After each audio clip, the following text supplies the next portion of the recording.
The apparel industry is in a place where everyone is really trying to figure out how to meet the modern consumer where he or she is.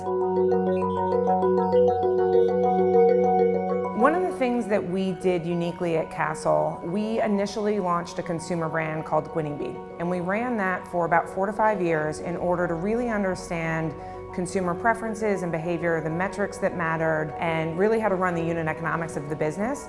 And we took that technology after spending 5 years building a consumer brand and started selling it to other businesses. And today we are a B2B technology and logistics platform that powers other retailers. But we got there by way of launching a consumer brand first, which is not standard. Interestingly enough, when we started the company, we knew we were going to be a B2B company, but we felt like we had no credibility in 2011 and hadn't yet proven to ourselves that consumers would rent everyday clothing. And so it was not a pivot, it was actually done by design. I think one of the biggest things that we learned from the experience when we first started selling on the B2B side was data wins. The first 2 companies that tried out the system were New York & Company and Ann Taylor. And I give those CEOs a ton of credit for really being innovative in the way that they think and taking a risk on a technology that had never been deployed within an existing retailer, especially ones that do about $1 billion in revenue.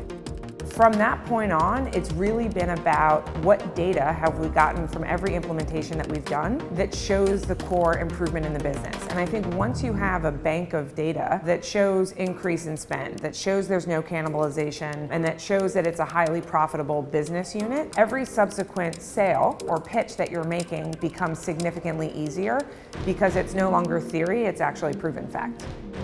One of the interesting things about running CaaStle and having a B2B technology in the apparel space is that you need to convince retailers that they should be experimenting with a different kind of business model. Their entire business exists on a transaction basis. Someone buys a single thing at a point in time. And what we were coming to them with was a relationship model, a SaaS model, a way to get the consumer signed up and subscribed for an ongoing relationship with a retailer. The apparel industry is in a place where everyone is really trying to figure out how to meet the modern consumer where he or she is. And I think that's going to come from a number of technical innovations as well as a number of experience innovations and frankly product and supply chain innovation. And I think every company right now is trying to figure out with an ever-evolving consumer how the core of what they do can be applied most profitably and most meaningfully to that changing consumer mindset.